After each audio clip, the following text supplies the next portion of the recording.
This is All About Wine, the talk show dedicated to the wine industry since 2009, featuring winemaker, cellar master, vineyardist, and tasting expert Ron. Basically, what we're trying to do on this program is just trying to educate people and trying to make wine less confusing and more friendly. From coast to coast and around the world. You know, we really have had some neat people on the program. I love that. Post your questions and comments during the live show on our Facebook page at www.facebook.com/allaboutwinebtr. Again, that's www.facebook.com/allaboutwinebtr. And now, All About Wine is on. Here's Ron.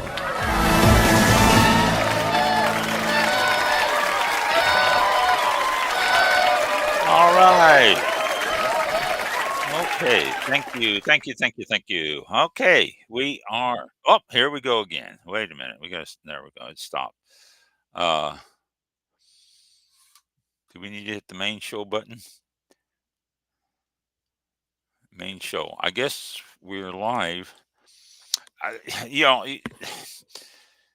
Anyone tuning in on anything, please bear with us. New year, new problems. We are breaking away from Blog Talk Radio.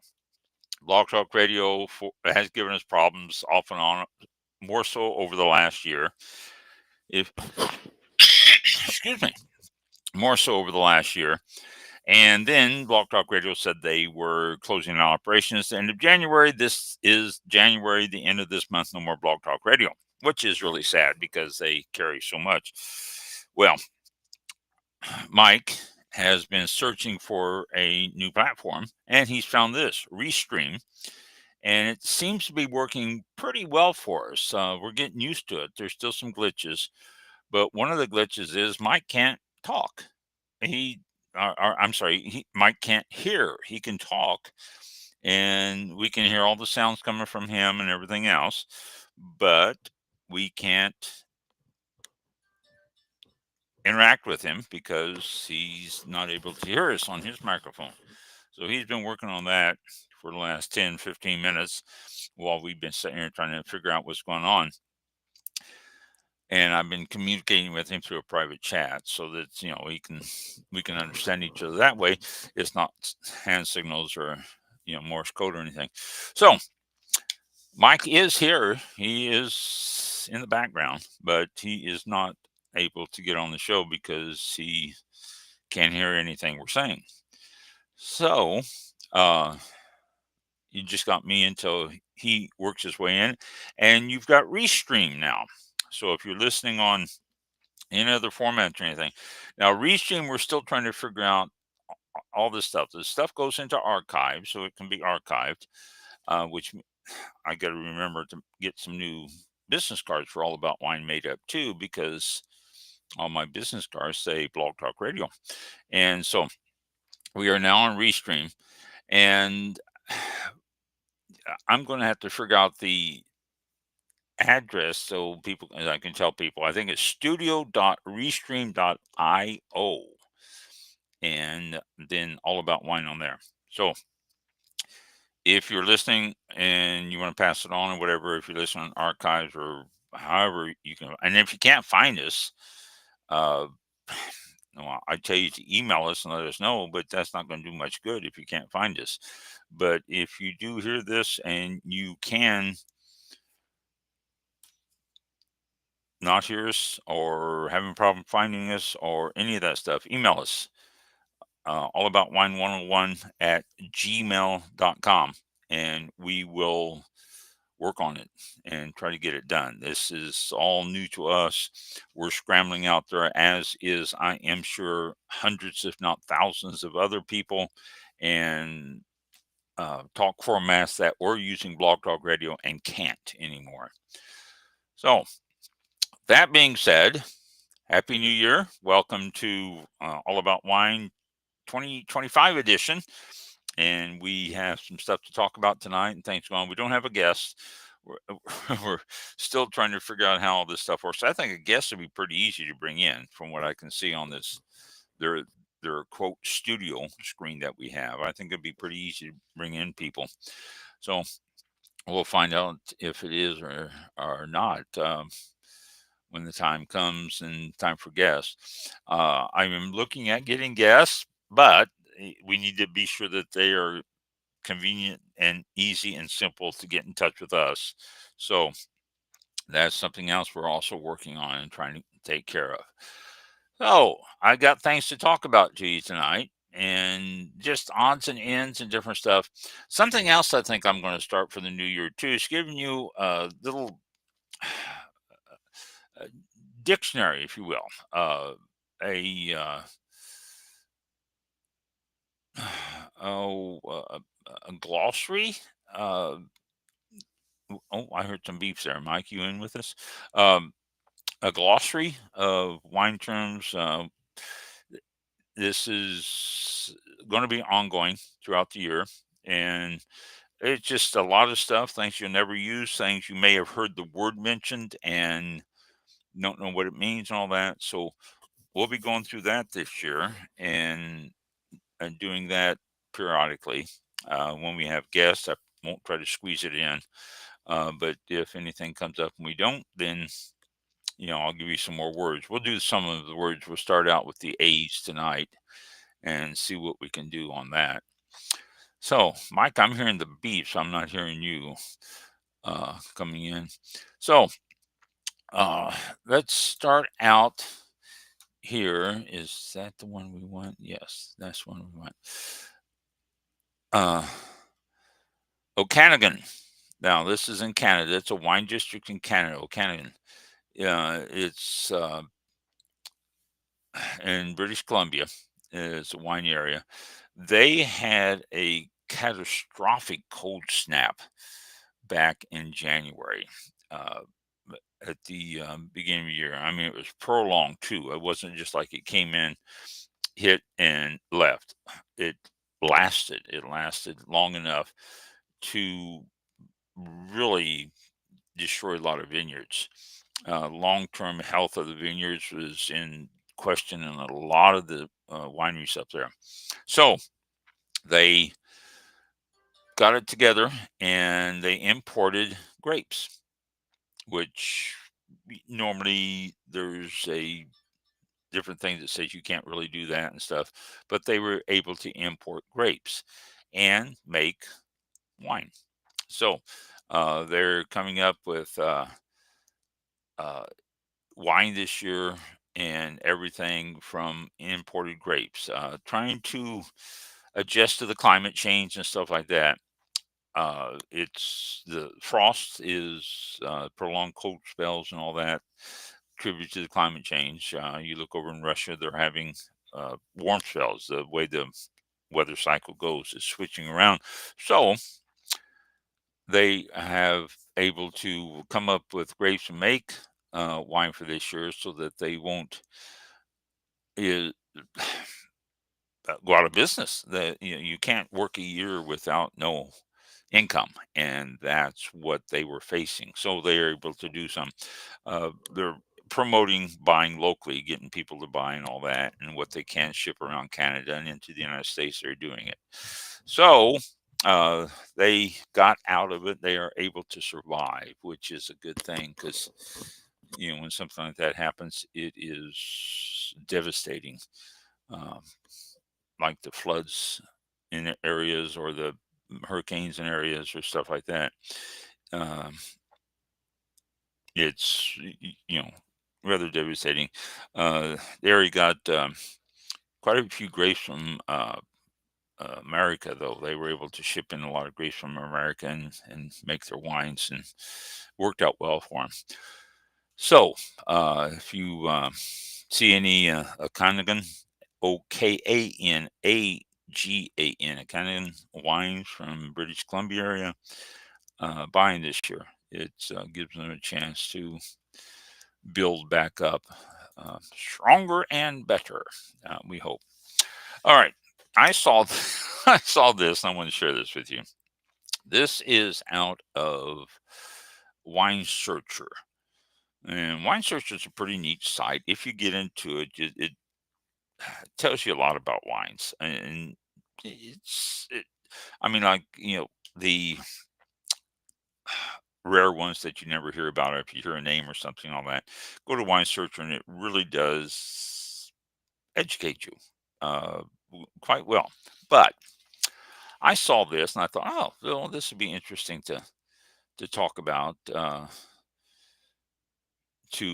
you guys, especially right after the new year. So they had their top 10 champagnes. Now, uh, this is how they rated them. This is what it says, and I'll quote this: the ranking is all down to the critics and their scores. The scores can, on the surface, appear misleadingly close, but beneath the surface, it's a different story, as each critic is weighted slightly differently depending on their reputation and general influence. End quote. So far, I got more to say, but oh my gosh, I I have a lot of knowledge, so therefore I'm going to be weighted higher, and and my score is going to mean more than the next score. That's But continue. Quote: the number of reviews also has a part to play, meaning a high score from fewer critics can sometimes count for less than a lower score from many critics. So if I scored this out of a possible 100, if I scored this a 79 and a whole bunch of us scored a 79, then it's going to carry more weight than 5 people scoring another wine 92. Huh? Well, okay. So this is how they did this. So, I'm not it's their thing. So what can I say? Uh let me this is crazy. Uh all right. So, number 1 on their list is a Krug. I got a phone call coming in. Why do I have a phone call coming in? I'm gonna have to ignore that because it's a friend of mine. He doesn't remember that I do a show on Thursday night at this time. The number 1 on the list, he'll hang up for a minute, or my answering will get it. Number 1, Krug Claude de Mesnel Blanc de Blancs Brut from France, scored a 96 out of 100. The cost, $2,115. I know. When I saw that, I laughed. I said, yeah, okay, I'll have to buy a couple of those just for tasting. Is that? Oh, I'm Mike. Whatever you did, I'm getting major feedback. Okay, there it's gone now. Number 2 on the list, Krug Vintage Brut. That is a 96 and a score of 100, and it's only $552. What a deal! Number 3 on the list, Krug Claude and Bonnet Blanc de Nors Brut. So the top 3 are Krug. That's also a 96. That's only $3,139. Okay. Then the next one is a Salon Cuvée S. Le Messel Blanc de Blancs Brut, and it's a 96, $1,290. And the next one is a Jacques Silos Millesimi, $2,347. Dom Perignon P3 Plenitude Brut, that's $4,733. And we go on Krug Collection Brut. Boy, a lot of Krug in this list. That surprised me. And every time I read, $1,482. Scored 895. Louis Roeder Crystal Melson Brut, $350. Boy, what a bargain. That's a 95 out of 100. Then we got a couple more here. Dom Perignon P2 Plenitude, $497, and the last one, Bollinger Villers Vinet Francais Blanc de Nord, $1,552.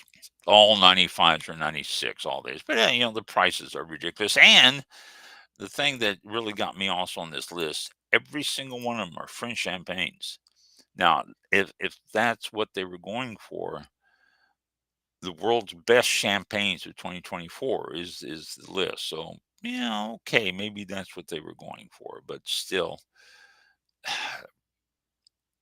price is ridiculous. Yeah, it really is. We all have to agree on that. They also had a list of the best ports of 2024.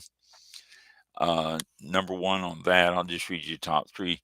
Quinta de Novel Nacional Vintage Port out of Portugal, 97 out of 100, $1,209. Number two, W&J Grams The Stone Terraces Vintage Port, 96 out of 100, $304. And number three, Taylor Fladgate Vintage Port. Now, that is not American Taylor, that is Portuguese Taylor. 95 on 100, that's $113, which is really, for port, a pretty good deal.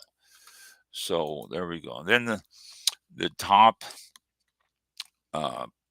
10 champagnes, or not champagnes, top 10 best wines of 2024. And I'll just go the first three on this, just because you'll shake your head and say, no, that's ridiculous because of the price. Number one, Domaine de la Romanie Conti Grand Cru, which is a whole lot of French names on there. 98 out of 100, $23,076. Yeah, pick yourself up off the floor. We're all going to jump out and get a couple of those just for kicks and giggles. Next one, Leroy Chamerton Grand Cru, also French, 98 out of 100, $13,216. And then, number three, Leroy Messine Grand Cru, also from France, 98 out of 100, and you can pick that up for a measly $37,413. No, come on now. Yeah. Are they worth it? I don't know. I don't. I tend to say no, but if you've got that type of money and you're into wines, and you probably say, this is great, and you can tell the difference. The quality's there, but oh my, $37,000 for a bottle of wine, it's mind-boggling. Yeah, it really is. Okay, so enough of those. We got our chuckles from that tonight. Let me check here and see how Mike is doing.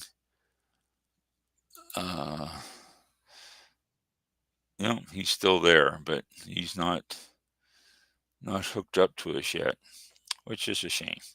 Okay, let's go back to the next thing here.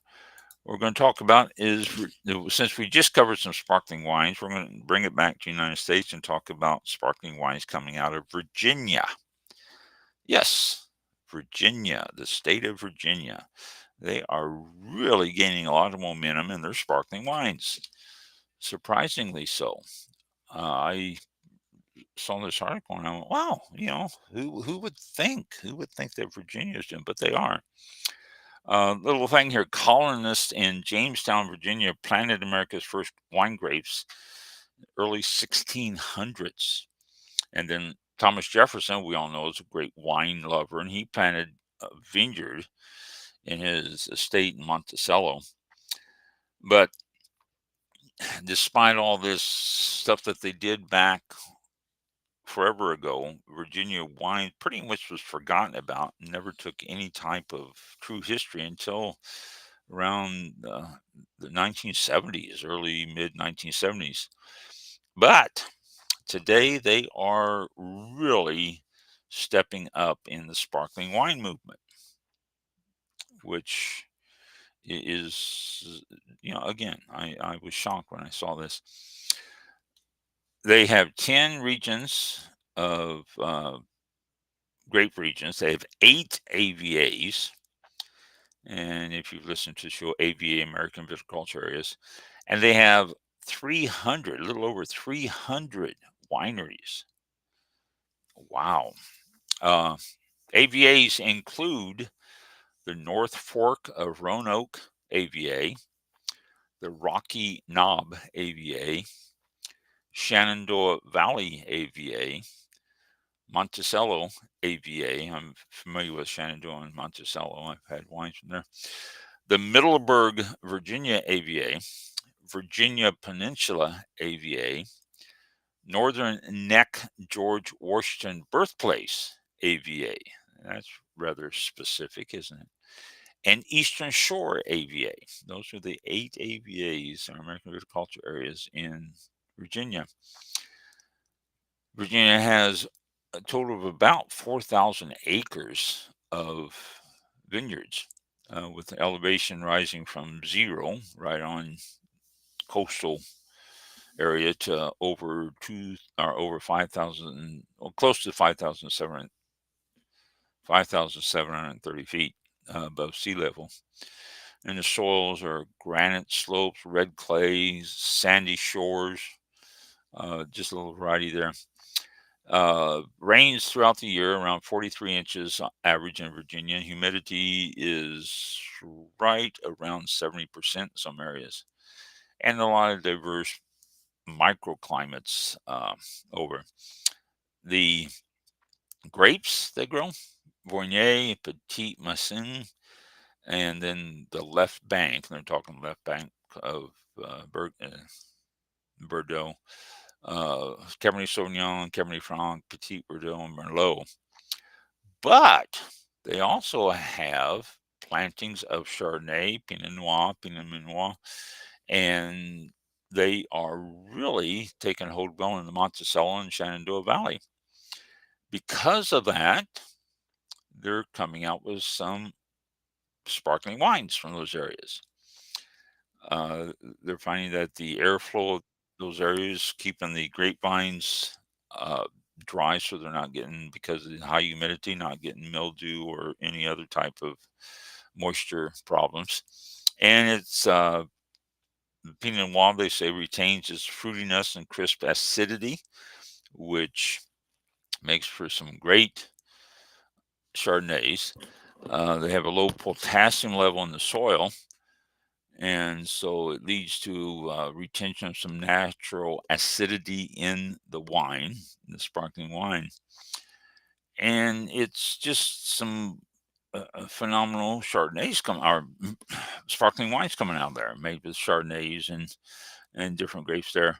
They have some non-vintage Blanc de Chardonnay coming out of, let's see, Veritas Vineyards out of Charlottesville, and Burgundy style. Let's see. I lost my place. Burgundy style Chardonnays, and Cabernet Franc is being used to make some sparkling wines. I said Burgundy style Chardonnays to make sparkling wines. Finish that. I also have some Cabernet Franc that's used to make some great sparkling wines. One of the winemakers there has named it Blanc de Franc. That's cute. I like that. But just they're using the standard method, the traditional method of making them all throughout the areas and all that. So currently, approximately 25 wineries out of their 300. I say 300. I think so. Let me go double check my number here.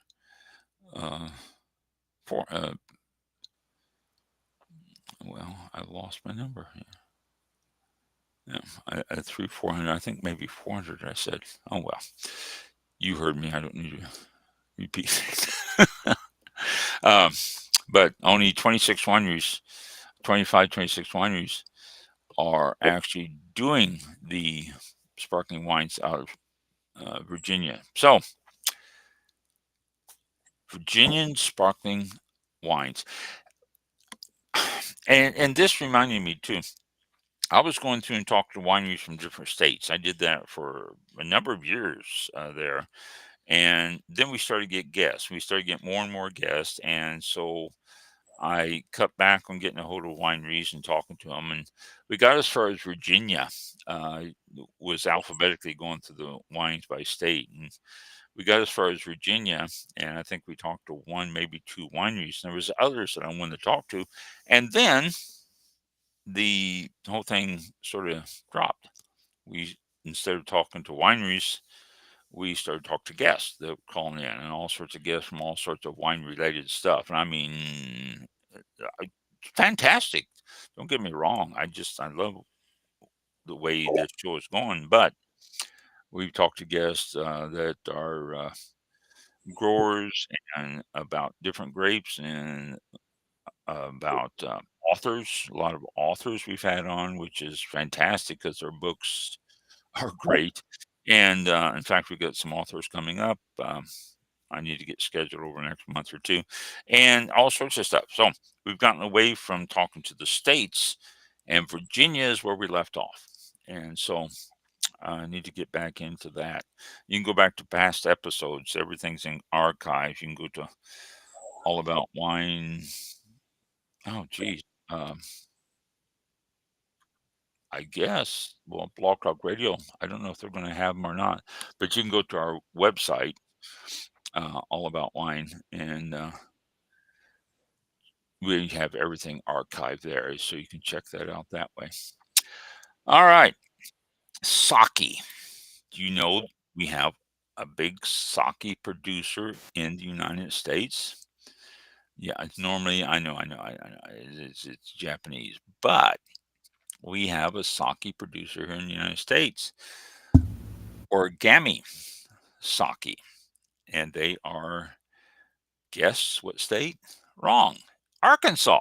Yeah, I mean, can you imagine Arkansas sake? So let me click this a minute and be sure. Mike, you there yet? Yeah. Well, oh, look at that! Look at that. Yeah, I've been listening to you for a few minutes and still adjusting the last bit of it, but yeah, it was a long process, but Yeah, yes, obviously. I am here. Well, I've been keep checking back, into the Oh, yeah. studio here, and then all of Yeah. a sudden, I looked, and there you were sharing the Yeah. screen with me, and I'm saying, "Oh, maybe." So good. Well, good. Back in. Thank you. Glad to have you back on the show. Finally in there. Yeah, I know. We're still trying to get stuff together, and I started to say something, and you can help me out on this.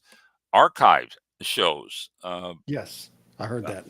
Where's the? Well, last I checked, it's still on. Let me go back to my thing here. It's still on. We're on Spotify in podcast. We were still on Apple iTunes, so you can search for us on Apple iTunes, and All About Wine. BTR.com. I think, I don't know if those were on there, but there's links to, I don't see the shows actually on there. Oh, we got to change that. So, but there are links to the iTunes feed. There's also Facebook. You can go back on Facebook quite a while, and for the time being, you can still go to Blog Talk Radio /All About Wine and find them there until they shut down for good. And gosh, where else? There's a few places. Some of these links might be outdated, but and that reminds me too, if anybody finds something outdated that they try to get into, drop us a note, please. Yeah, let us know. There's more places. Yeah, because there's more out there than we know. You can also go to our website, All About Wine, and I think we've got everything on archives there. I think so. I think they're holding everything on that. So there you go. I was just saying, we used to interview a lot of different places, and And if you want to catch up on it and all that, go back to past episodes. Okay, as I was saying, sake. You would never guess, but sake is made in Virginia. And origami sake. And the reason I caught this is there was a little thing that came up on my screen saying non-alcoholic sake being made in America. And I'm going, come on. And then my come on was for two things. Number one, non-alcoholic sake. And number two, made in America. So both of those caught my eye. And the non-alcoholic sake is available through Origami Sake, and it's available in a 750 milliliter bottle called Zero. The sake has been crafted without alcohol producing yeast, and that's how they do it. Zero, they said they're offering a product that brings the artistry of sake to everyone. He says more than just a non-alcoholic option. It's an entirely new way to experience sake without the alcohol, while celebrating the fine ingredients of Arkansas. Now, there's something else that caught my eye about this article. Well, besides the Origami Sake is the first and only sake brewery in Arkansas, which makes sense to me, of course. But the United States was the largest export market in volume for Japanese sake, and that was second only to the volume sent to China. So we brought more in than anyone else except China. It's also risen in popularity in the States, and so that's one of the reasons that they decided to do the origami sake business. They use 100% locally sourced ingredients, including water from the Ouachita Mountain Aquifer in Hot Springs, Arkansas. And it said it's a craft using the same styles that's used in Japan, making sake there. The Zero sake, which is in the 750 milliliter, is available for $24.99, and it's also in retailers of HEB, which we don't have any here, also in Total Wine and in Specs. If you have those around you, then you know what they are. So let's see, what's this say? Let me read. The proposed traditional knowledge and skills of sake making with koji mold in Japan specifically recognizes the manual techniques of toji, T-O-G-I, or tohi, which is master brewers, and karabito, which is just brewers, and other craftspeople at sake breweries who utilize koji in the rice fermentation process. There you go. You won't remember that. I won't either, but it's interesting. So, but to actually, sake in the United States, and if they got the Zero at those places, HEB, Total Wines, and Specs, then they probably have their other sake there also. And if that is the case, then you might be able to try some American sake. So origami sake. Origami, is that sound right? Origami, origami. Yeah. Okay. Next thing I want to talk about is boxed wines. I bring this up every once in a while, but I saw this article and I wanted to bring it up again. Boxed wines is really, really starting to catch on.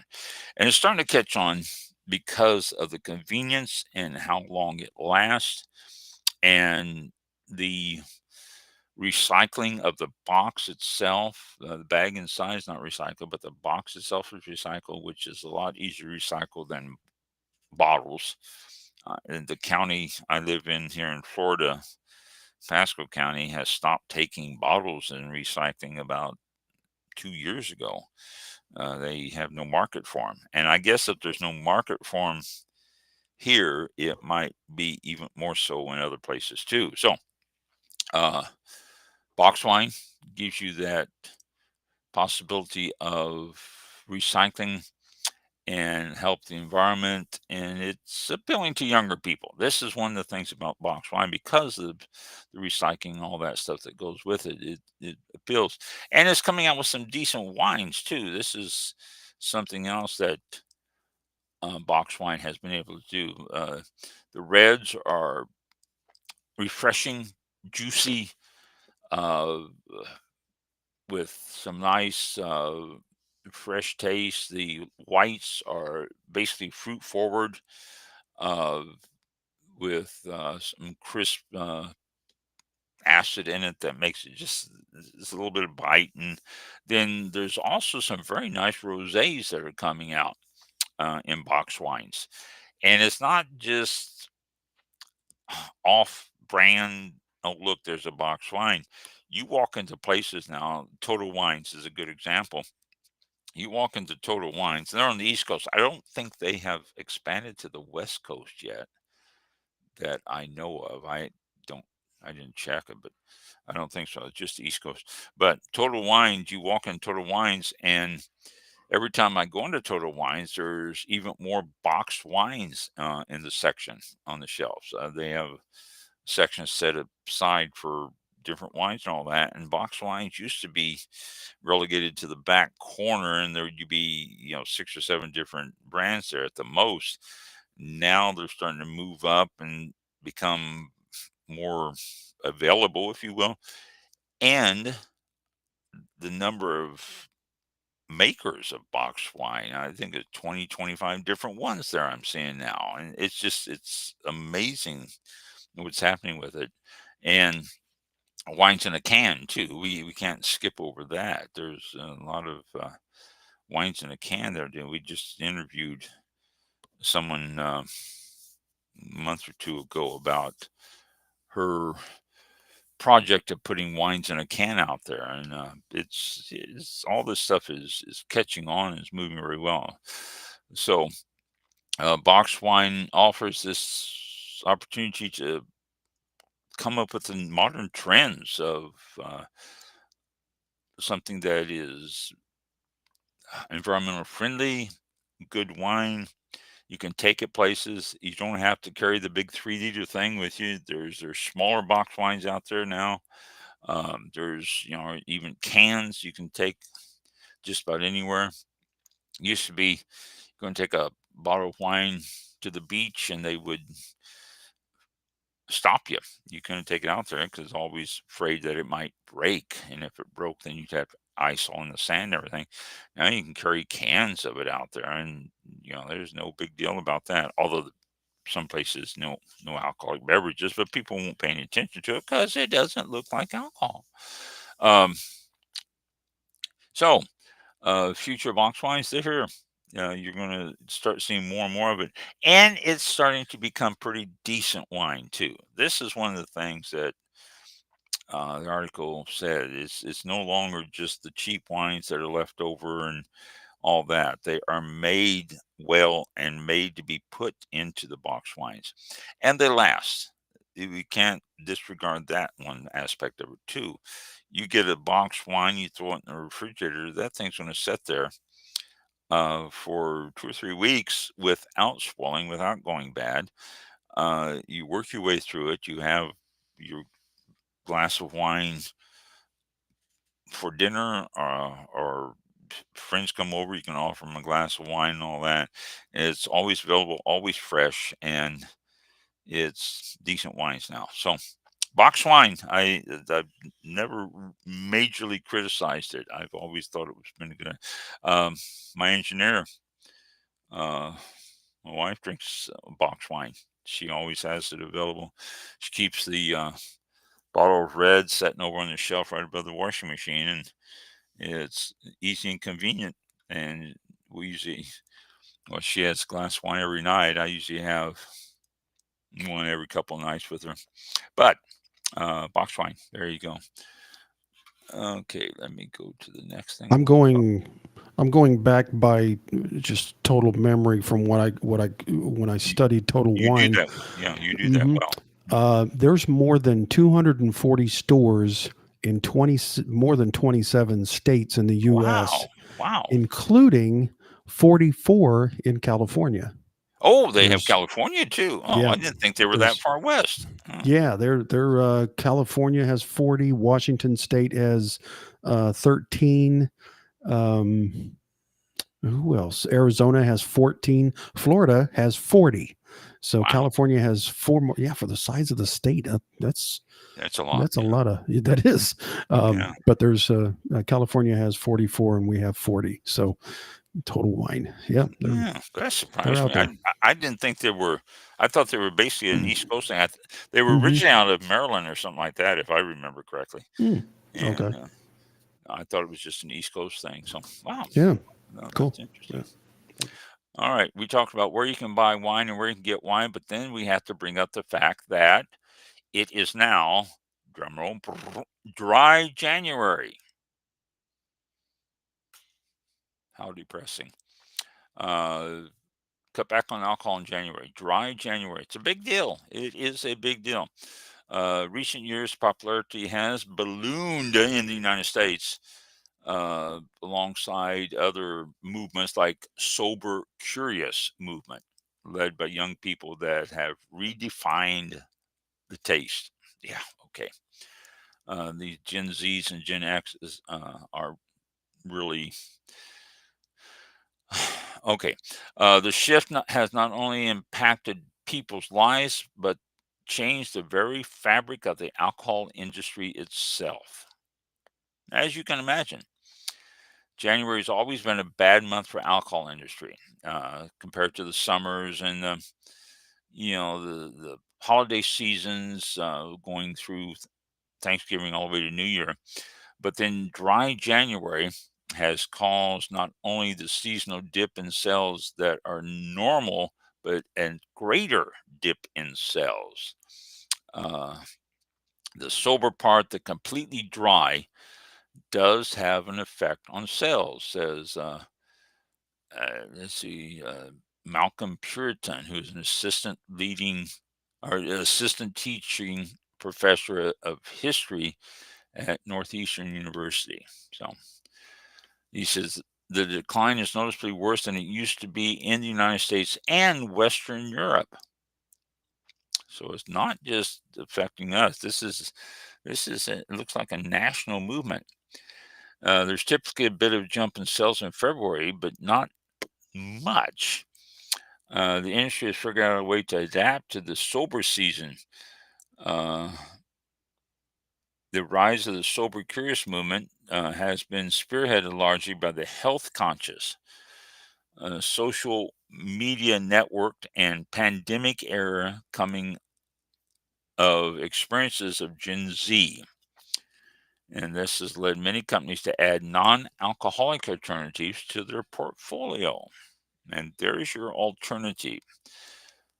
Dry January, but I can have some non alcoholic sake. Yeah, it works. There's all sorts of different non alcoholic ones out there, so jump on them. Um,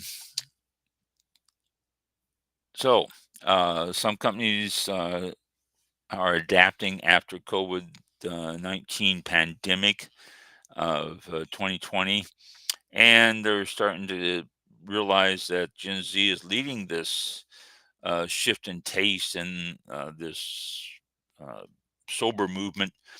And so they're coming out with a lot of different uh, beers and wines and all sorts of stuff that are alcohol free. And that way they can promote the alcohol free stuff for dry January. Um, this Puritan guy says, see the continuing impact for several more years. But he says, I think you'll see not a shift towards greater alcohol consumption, but a normalization of sober curiosity where you won't see that term as much. It will become a norm. Sober curious. I'm sober curious. That's it sounds like I am drunk or high on alcohol all the time, and I'm just gonna not drink for a while. I'm curious what sober is like. That's what it sounds like. But yeah, I don't make up the term, so I think they didn't think that all the way through very well. But dry January. So if you want to get on the bandwagon, don't drink this month. Uh, yeah, well, I'm going to. It's too late. I already have. So, but it's popular and sober curious movement. Awesome. Okay, let's go on to this next thing here. Nope, this is not what I want. Whoa. Wait. Okay, there you go. Okay, not that. Not that. Not that. Not that. Not that. Well. Oh. Okay. Glossary. Let's go into the glossary for a little bit here. I know what I need to do too. I've been finding articles all over the place about wine, different things about wine, and I usually email them to myself so I have them because, well, especially out of newspaper, I get the San Francisco Chronicle online and Tampa newspaper or St. Pete or whatever it's called, Tampa Bay Times, and I get that online also, and they have wine articles in them, and so I go to I send them to myself, and I've got quite a few that are really quite interesting. Let me go to it here and go back to the older ones here because I can get them out of the way. Cult Cabernet maker nabs another winery.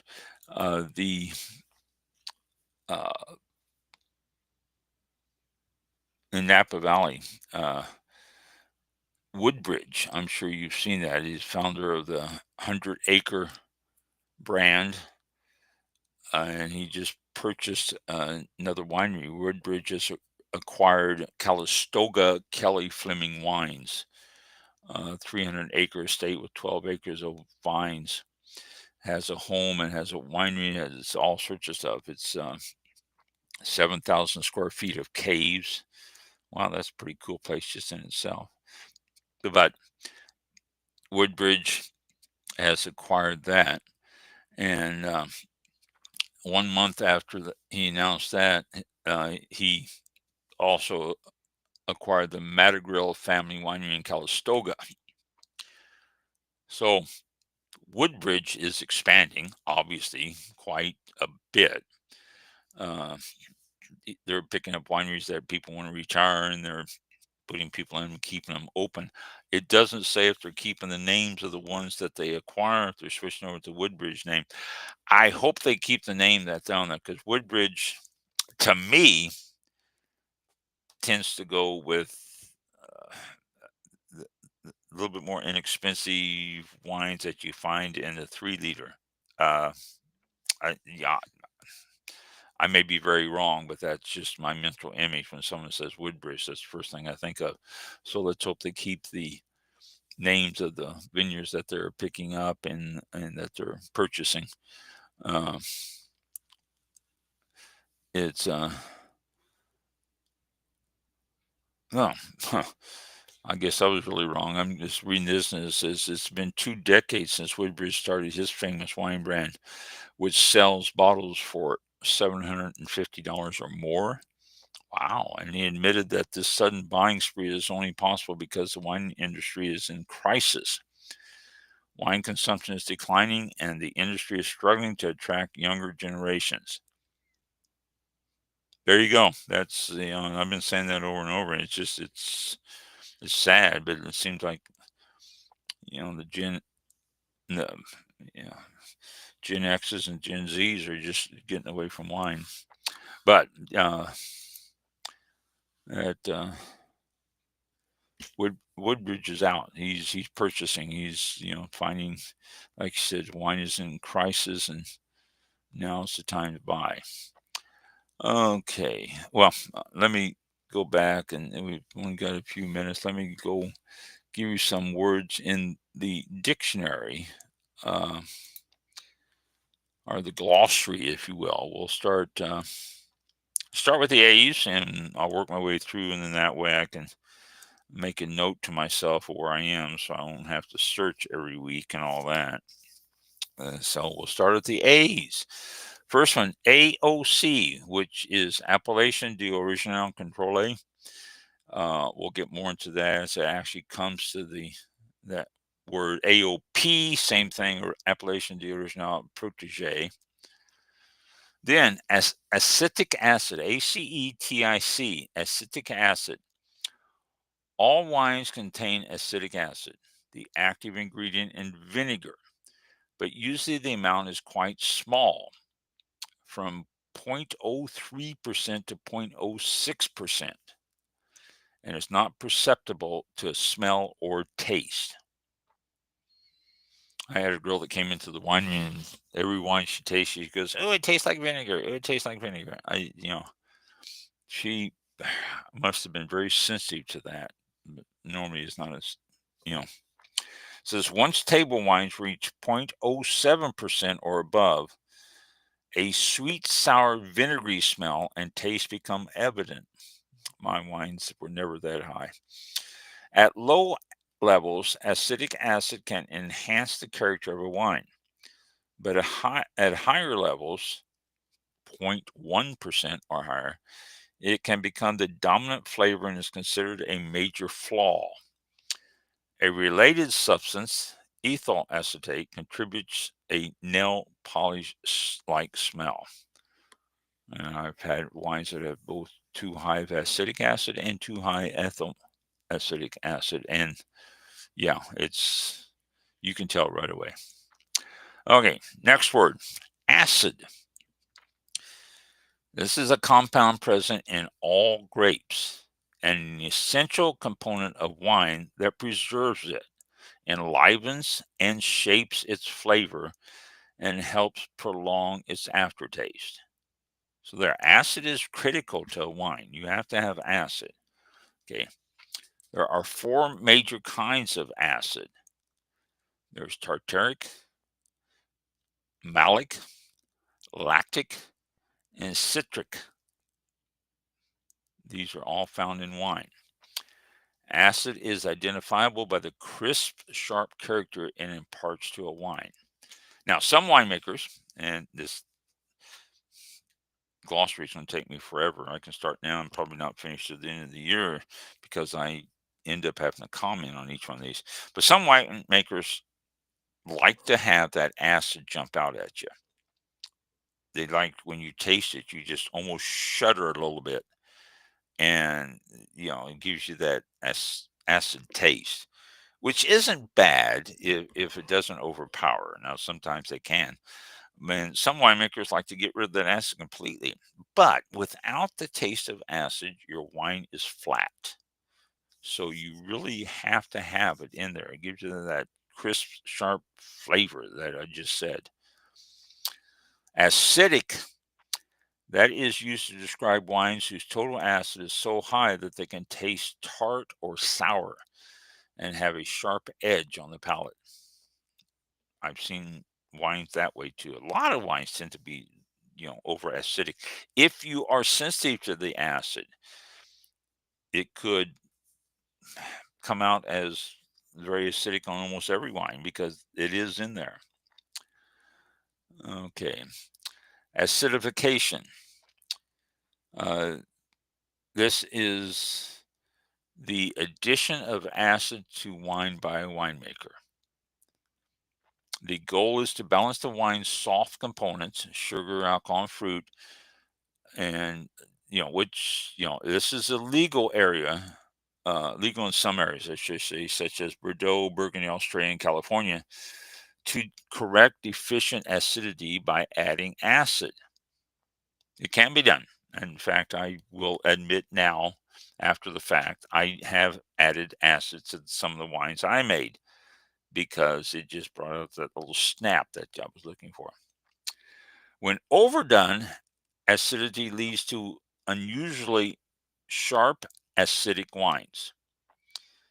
It is illegal in Bordeaux and Burgundy to both chaptalize or add sugar to and add acid to acidify wine. You can't do it. Okay, next one, acidity.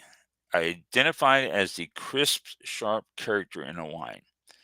The acidity of a balanced dry table wine is in the range of 0.6% to 0.75% of the wine's volume, which less than 1%. Okay, that's almost non-detectable, but it's enough to add that little bite.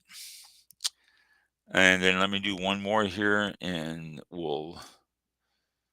Yep, 7:59. Acrid, A-C-R-I-D, acrid, describes the harsh, bitter taste or pungent, nose-biting odor caused by excessive amounts of sulfur added during winemaking. When used properly, sulfur dioxide plays a beneficial role in winemaking. It kills unwanted organisms, protects wine from spoilage, and cleans equipment. But if it gets into the wine, it is not good. I have tasted wines that were very acidic, acidic, and I've had some that were a perfect balance. But you got to be careful because adding the sulfur can catch your wine quickly, and there's not much you can do about it. It also kills the unwanted organism that can grow in the wine. And sulfur dioxide is beneficial. It really is when used properly. But if not used properly, it used to clean equipment also, and sometimes if you don't clean that completely, it picks it up in the wine. So there you go. Let me make a note to myself where I stopped here, because I stopped on acid, and then next time I will know exactly. ACRID. Okay. Know exactly where I am. So we are done with our first show on. Yeah. On. yeah. We need all the cheers we can get. Still here. Yep. So. Yeah. First show of the new year too, not just the year. Yeah. I suppose I can get rid of my private chat to you since you are here. Oh. So Restream, I hope you worked. I hope you went out there to the people. I hope everybody enjoyed it. And we will continue to learn more and more about this over the next 3 or 4 shows, I'm sure.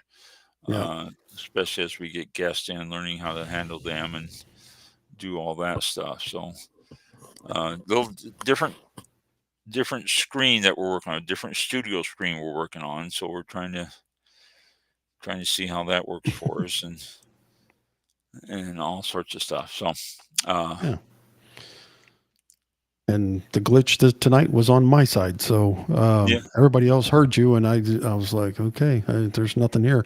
And I brought this up. I thought a few weeks ago, it was definitely last year, but I had the tab. I don't know if I mentioned this before. I did mention this before. Yeah. The tab was on mute. Where that comes from, I have no idea, because none of my other tabs have a mute on the tab itself. And I while you were starting the show, I rebooted the computer. I changed my audio drivers. I redid the mixer settings. And I'm like, I'm still not picking. I logged out of Restream because it showed 2 Rons up there. One of those little circles they both had your name on it. Both of It them? wasn't, yep, it wasn't even showing that I was logged in. I cleared the browser cache, the browser temporary files, logged back in, and I'm still sitting there going, what in the world? And I was sliding my mouse across the tabs because I have, I don't know, 7, 8 tabs on this particular screen. And the Restream one had a little X through the speaker. And I go, where'd that come? Oh, that's right. That tab is muted. As soon as I unmuted it, it was good to go. Yeah, I could have been here a long time ago. As simple as that. Yeah, that's and I've mentioned it before, and so I'm just got to put a sticky note or a note or something on that monitor and say, make sure the tab is unmuted. So anybody out there, this is a little handy tip for you. If you don't have audio, look at some reason it's on the tab, and I don't know who else does that. It must be something that I've never seen it on any other before either. I mean, it's yeah. So it's working. It could be maybe because it's a permission. Well, no, because I don't know. But anyway, that was the only thing that needed really was to just be unmuted. And now I know. God, what a nightmare. So with that, like I say, it's a learning process. We're going through this for learning. What's that do? Oh, yes. Did you try Blog Talk Radio before we did the show here, or did you? I just went to it, and we don't have anything scheduled, and so it didn't come up. I did. I scheduled it on there. Yeah. Did you schedule on Blog Talk Radio? Yeah, I had it loaded, and I go, I don't know if he's coming straight over to Restream, because I was waiting in Restream thinking everything's good to go, and I just didn't. Well, I hooked up to Restream about a half hour before the show, and looking at the studio here, and it said your mic is muted until show starts. That's right on the center of the screen. It shouldn't have been. Well, that's and so I figured I wouldn't be able to talk to you until we started the show, and that's so I thing came I found back, out. and that's when I saw you there. That's another thing I found out. I don't know if you have the 2 circles on the far right side with probably our initials on them. If I drop it down, hover your mouse over it, and there's a switch, a blue switch. Mm-hmm. And if that is toggled off and it's gray, you're considered backstage and you cannot talk. And I just found that out tonight because I was like, I'm not getting any response here. And when I heard you talking, I was hitting my microphone button and thinking, oh, I should be able to, hello. Yeah. I did the I think the rim shot. I did that. And there was nothing on there, and I go, and it said you cannot unmute your mic backstage, and I go, what? I'm not backstage. I'm on the show. So I went to the 2 circles, and that's what it said there, and I didn't know that. But all of a sudden you came on, and it was on for me. It's a pretty cool feature because now if there's several people and you want to quiet one of them, you can just hit that little switch and they can talk all they want to. It's like, you're backstage now. Yeah. And it'll send up a little notice. It'll say you cannot unmute your mic while backstage. That's interesting. Wow. Yeah. So anyway, are we still on? Oh, we are still on. We are still on. Yeah. Well, I told you. I told everybody at the beginning. We got ourselves a new format here, and we're still trying to get used to it. 15 years from now, we'll still be discussing new features. The next 15. Oh wow! Look at this. Guess what I just discovered. Look at this. This works here. So it's okay. It's sort of a neat format, neat platform. Different. I mean, it's again, we're still trying to get used to it, but it seems to be able to do what we want it to do so far. Anyway, we don't have sounds like. We do actually somewhere. Oh, how do we get to that?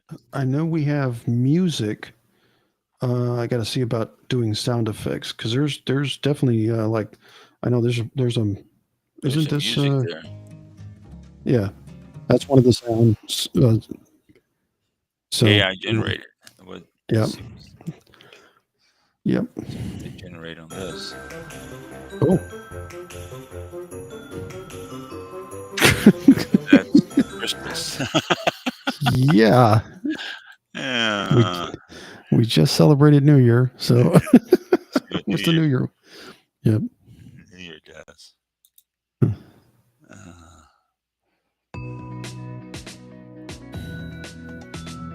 That's New Year.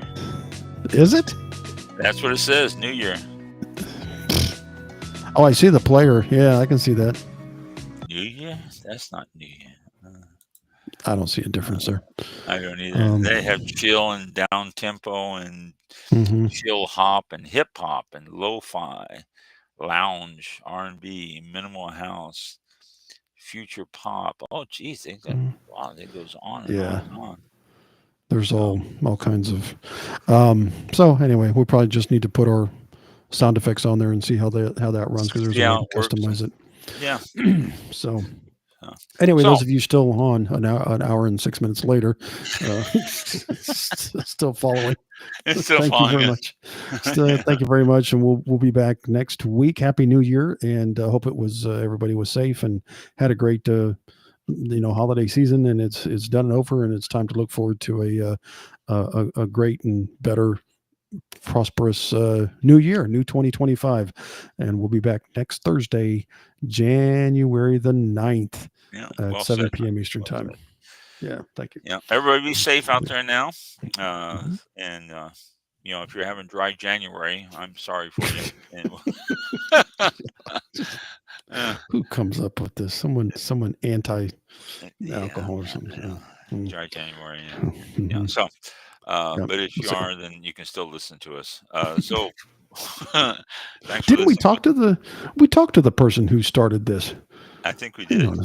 Yeah. Some of it. That's right. We talked to it was the guy that started. I forgot what it was. Yeah. But So, but New Year, new problems. Yes. Yes. All right. Have a good one. We'll see you. Have a good week. Thank you. This concludes tonight's broadcast of All About Wine with your host, Ron. For show information, links to All About Wine on Twitter and Facebook, or to be a guest on this show, visit the show website at www.allaboutwinebtr.com. Archived shows are available for download on iTunes or on our show page at blogtalkradio.com/allaboutwine. Thank you for listening. Drink responsibly, and we'll see you next time on All About Wine.